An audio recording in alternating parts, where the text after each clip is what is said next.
بسم اللہ الرحمن الرحیم والصلاة والسلام علی اشرف الانبیاء والمرسلین سیدنا محمد ابن عبداللہ من لا نبی بعدہ وعلی آلہ واصحابہ ومن تابعہ بإحسان الی یوم الدین۔ ناظرین اکرام السلام علیکم ورحمۃ اللہ وبرکاتہ۔ میں ڈاکٹر راجہ ذوالفقار احمد آپ سے مخاطب ہوں اور آج انشاءاللہ ویلاگ نمبر 30 میں ایپیسوڈ نمبر 30 میں آپ سے گفتگو ہوگی۔ ناظرین اکرام پچھلی جو ہم نے گفتگو کی تھی وہ 29 ویلاگ میں، اس میں رسول کریم صلی اللہ علیہ وسلم کی ہجرت جو ہے وہ مکہ المکرمہ سے مدینہ المنورہ میں وہ مکمل ہوئی۔ قباء میں پہنچے، قباء سے ان کا سفر جو مدینہ منورہ میں ہوا، وہاں پر مسجد نبوی جہاں پر اس وقت موجود ہے اس جگہ میں سرور کونین کی اونٹنی وہاں جا کے بیٹھ گئی اور وہی جو ہے مسکن ٹھہرا وہ ان کے نانیال کی وہ بستی تھی، بنو نجار کی بستی تھی۔ ناظرین اکرام ابھی ہم today we are going to discuss the impact of the migration, great migration in the path of Allah subhanahu wa ta'ala by the Holy Prophet Muhammad, peace be upon him, and the companions of the Prophet, peace be upon him, who have been migrated from Makkah to Medina۔ تو ناظرین اکرام یہ اتنی بڑی یہ ایک ہجرت تھی اللہ کے راستے میں، گھر بار خاندان دولت مال سب کچھ چھوڑ کے اللہ کے لیے قربان کر کے اللہ کی رضا کے لیے جو ہے وہ انہوں نے اپنا وطن کو چھوڑ کر ہجرت کر کے مدینہ منورہ کی طرف چل دیے۔ اور ناظرین کرام اسی لیے امام بخاری رحمہ اللہ علیہ نے اپنی بخاری شریف کے اندر جو سب سے پہلے حدیث کوڈ کی ہے وہ یہی حدیث ہے کہ انما الاعمال بالنیات وانما لکل امرئ ما نوی، کہ اے لوگوں تمہارے اعمال کا دار و مدار تمہاری نیتوں کے اوپر ہے۔ جو کچھ تم نیت کرو گے اللہ رب العالمین تمہیں اس دنیا میں اور اس آخری دوسرے جہان میں تمہاری نیتوں کے مطابق اللہ رب العالمین تمہیں اس کا صلہ اور اجر دے گا۔ اس حدیث کے پیچھے ایک بڑا اس کا بیک گراؤنڈ ہے ناظرین اکرام، میں بالکل اختصار کے ساتھ آپ کو بتاتا ہوں کہ ایک آدمی نے اسی طرح ہجرت کی مکے سے مدینے کے لیے، لیکن وہ بعد میں یہ کہنے لگا کہ میں بھی یہ صحابہ کرام کو کہنے لگا کہ جس طرح آپ اللہ کے راستے میں ہجرت کر کے آئے ہو تو میں بھی اللہ کے راستے میں ہجرت کر کے آیا ہوں۔ لیکن اس کی ہجرت جو تھی وہ اللہ کے راستے میں نہیں تھی، بلکہ وہ ایک عورت سے شادی کرنے کے لیے غرض سے ہجرت کر کے وہ آیا تھا۔ اور جب یہ بات رسول کریم تک پہنچی کہ یہ شخص بھی کہہ رہا ہے کہ میں اللہ کے راستے میں اسی طرح ہجرت کر کے آیا ہوں جس طرح آپ لوگ نے ہجرت کی ہے، تو رسول کریم نے جب یہ واقعہ سنا اور ان کو یہ پتہ چلا کہ یہ اس کی ہجرت جو ہے وہ عورت سے شادی کرنے کی غرض سے ہجرت تھی، تو سرور کونین نے یہ بہت بڑی حدیث جو ہے وہ بیان فرمائی۔ اس حدیث کے گرد جو ہے ناظرین اکرام پورا اسلام جو ہے اس کے گرد موو کرتا ہے۔ Whole the Islam is moving around this code of the prophet Muhammad peace be upon him. پورے کا پورا اسلام اس ایک حدیث کے گرد گھومتا ہے۔ کیوں کہ ہر آپ جو نیک عمل کرتے ہیں، اچھا یا برا عمل کرتے ہیں، اس کے لیے آپ کو نیت کرتے ہیں کہ آپ کی نیت کیا ہے۔ تو پھر اللہ کے نبی نے فرمایا کہ انما الاعمال بالنیات وانما لکل امرئ ما نوی، کہ ہر شخص جو اس کو عمل کرتا ہے اس کی نیتوں، اس کے عمل جو نیت کرتا ہے جس عمل کی اس کے مطابق اس کو اجر اور ثواب ملے گا۔ جو اللہ کے راستے میں ہجرت کرتا ہے اس کو اللہ کے راستے میں ہجرت کا ثواب ملے گا۔ جو دنیا کی غرض سے ہجرت کرتا ہے یا کسی عورت سے شادی کرنے کی غرض سے ہجرت کرتا ہے تو اللہ کے نبی نے فرمایا کہ فَهِجْرَتُ إِلَىٰ مَا هَاجَرَ، تو اس کی ہجرت بھی اسی کے لیے ہے جس چیز کی نیت کر کے ہجرت کرتا ہے ناظرین کرام۔ تو اس لیے یہ بہت بڑی ایک قربانی تھی اللہ کے راستے میں، جن صحابہ کرام نے، جن لوگوں نے اپنے گھر بار چھوڑ کے سب کچھ اللہ کی راہ میں قربان کر کے اپنے وطن کو چھوڑ کے ہجرت کی، یہ بہت بڑی بات تھی۔ تو ابھی ہم یہ اس پہ ڈسکس کرتے ہیں کہ what are the impacts of the great migration in the path of Allah subhanahu wa ta'ala، کہ اس ہجرت کے وہ کیا اثرات کیا تھے، اس کا امپیکٹ معاشرے پہ کیا ہوا۔ ناظرین کرام اس کا معاشرے پہ امپیکٹ، سب سے بڑا امپیکٹ یہ ہوا کہ اسلام کو ایک ریاست، اسلام کو ایک پیس اور ایک لینڈ جو مل گئی جہاں پر اللہ رب العالمین کی ایک وحدانیت اور ایک اس کی ریاست جو ہے، جہاں پر اللہ اور اس کے رسول کی تعلیمات جہاں پر پنپیں گی اور آگے بڑھ گئی، وہ ایک ریاست وہاں پر قائم ہوگی جو مدینہ کی ریاست تھی، مدینہ کی ریاست قائم ہوگی۔ سب سے بڑا امپیکٹ ناظرین کرام یہ ہے، یعنی ان کو اپنی ایک آزاد مملکت مل گئی کہ جہاں پر وہ اپنے آزادانہ اپنی نقل و حمل، اپنی جو ہے عبادات، اللہ کی توحید بیان کریں گے، وہ ان کو ایک ریاست مل گئی۔ دوسرا اس کا امپیکٹ یہ تھا کہ جس طرح یہ کفار مکہ کے اوپر ایک کاری ضرب لگی تھی، کاری ضرب اس طرح لگی تھی کہ کفار مکہ نے جو جال بنے ہوئے تھے سرور کونین کو پھنسانے کے لیے اور تمام مسلمانوں کو پھنسانے کے لیے اور ان کو نقصان پہنچانے کے لیے، وہ سارے کے سارے ناکام اور نامراد ہو گئے اور وہ نیست و نابود ہو گئے اور تباہ برباد کر دیے اللہ رب العالمین نے۔ یہ دوسرا امپیکٹ تھا۔ تیسرا امپیکٹ ناظرین کرام اس کا یہ ہوا کہ جس طرح کفار مکہ کے اوپر یہ کاری ضرب لگی، ان کے زخموں کے اوپر یہ کاری ضرب لگی، اسی طرح مدینہ کے لوگوں کو اور انصار کے اوپر جو ہے یہ ایک فراوانی اور خوشی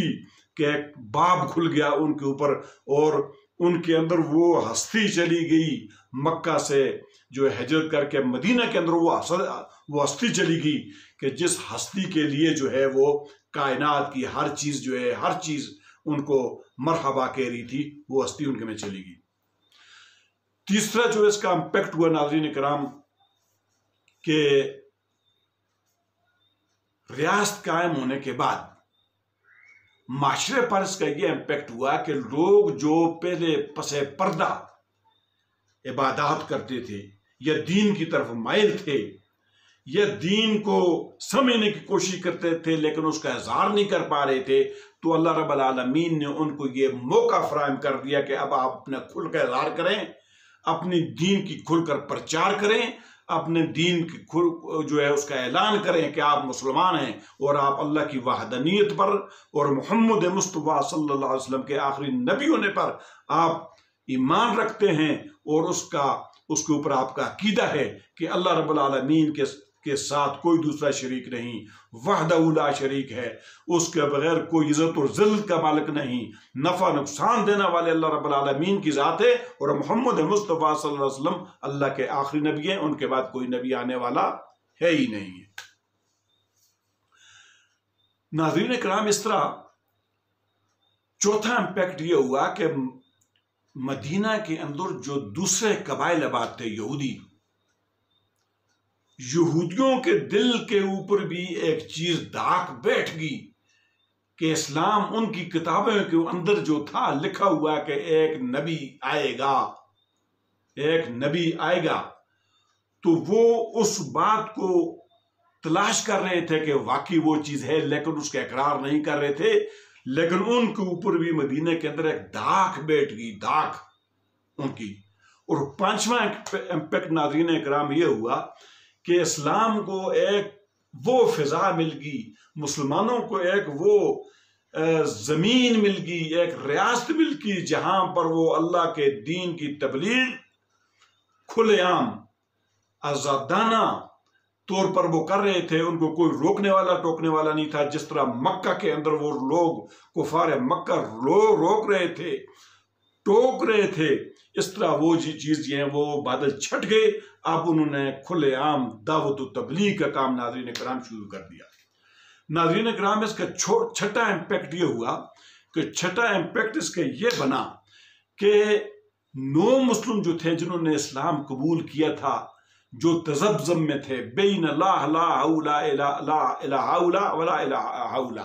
یعنی وہ تذبذب میں تھے، یعنی درمیانے ابھی تھے، نہ ان کا ایمان نہ پختہ نہ پکا تھا۔ اس ہجرت کی وجہ سے ان کے ایمان بھی پختہ ہو گئے اور وہ اپنے ایمان کامل پر کھڑے ہو گئے، اس بات کے ساتھ کھڑے ہو گئے، اور انہوں نے اسلام کے لیے کام کاج کرنا شروع کر دیا۔ ناظرین کرام، یہ تو تھے ہم نے کچھ چند امپیکٹ ہم نے بیان کیا کہ ہجرت کی امپیکٹ کیا تھے اس معاشرے پر، مکہ کے معاشرے پر، مدینہ کے معاشرے پر، اور ایز اے ہول حجاز کے اوپر اس کے کیا امپیکٹ تھے۔ اس کے بہت بڑے اثرات جو ہیں وہ اس کے اوپر نمایاں ہوئے۔ ناظرین کرام، آج ہمارا ایک مکمل جو سلسلہ تھا رسول کریم کی زندگی کا، یعنی ان کی پیدائش سے لے کر ان کی ہجرت تک ایک ہمارا جو ہے پورا مکمل پارٹ ان کی زندگی کا مکمل ہوا۔ ناظرین کرام، ہمارا چونکہ یہ اصلی موضوع یہ تھا کہ اللہ کے نبی پر درود و سلام کی اہمیت، فضیلت، اس کی برکات، اس کی فیوز، یہ ہمارا اصلی ٹاپک تھا۔ لیکن سرور کونین چونکہ حضور پاک صلی اللہ علیہ وسلم کے اوپر ہم درود بھیجتے ہیں، تو جس ہستی کے اوپر درود بھیجتے ہیں اس کی زندگی کو پھر ڈسکس کرنا بہت ضروری تھا۔ لہٰذا ہم نے پیدائش سے لے کر ہجرت مدینہ تک حضور کی ساری زندگی جو ہے ڈسکس کر لی۔ گو کہ ہم نے اختصار کے ساتھ کی، اگر اختصار کے ساتھ نہ کرتے تو پھر ہم یہ 30 پارٹس میں مکمل نہیں کر سکتے تھے۔ تو ناظرین کرام، آج میری تجویز یہ ہے، میں یہ چاہتا ہوں کہ سرور کونین کی مکی زندگی کا جو ایک دور تھا وہ تو مکمل ہو گیا، ہجرت تک مکمل ہو گیا وہ۔ اب آگے بھی ایک بہت لمبا طویل سفر ہے سرور کونین کی زندگی کا۔ تو لہٰذا آج میں نے یہ فیصلہ کیا ہے کہ آج نمبر 30 جو ہے، آج ویلاگ ہے، 31ویں ویلاگ میں ہم جو ہے درود و سلام، یعنی حضور پر درود و سلام کی برکات، فیوز، اس کی درجات، اس پہ گفتگو کریں گے۔ اور پھر انشاءاللہ اگلا اس کے بعد مکمل، یہ موضوع مکمل ہونے کے بعد پھر انشاءاللہ ہم سرور کونین کی مدنی زندگی کے اوپر، ہم اس کے اوپر انشاءاللہ ویلاگ اپنے سٹارٹ کریں گے، تاکہ یہ موضوع بھی مکمل ہو جائے۔ ایک تو ایسا مکمل ہو گیا، یعنی ہجرت تک کا، پیدائش سے، نبی کے پاک کی پیدائش سے لے کر ہجرت مدینہ تک یہ مکمل ہو گیا۔ اب آگے مدنی زندگی کا جو ابتدا ہے، وہاں سے دور ہے، اس پر انشاءاللہ دوسرے اس میں ویلاگ میں گفتگو کریں گے۔ لہٰذا اگلا ویلاگ جو ہوگا وہ کل ہو یا پرسوں ہو،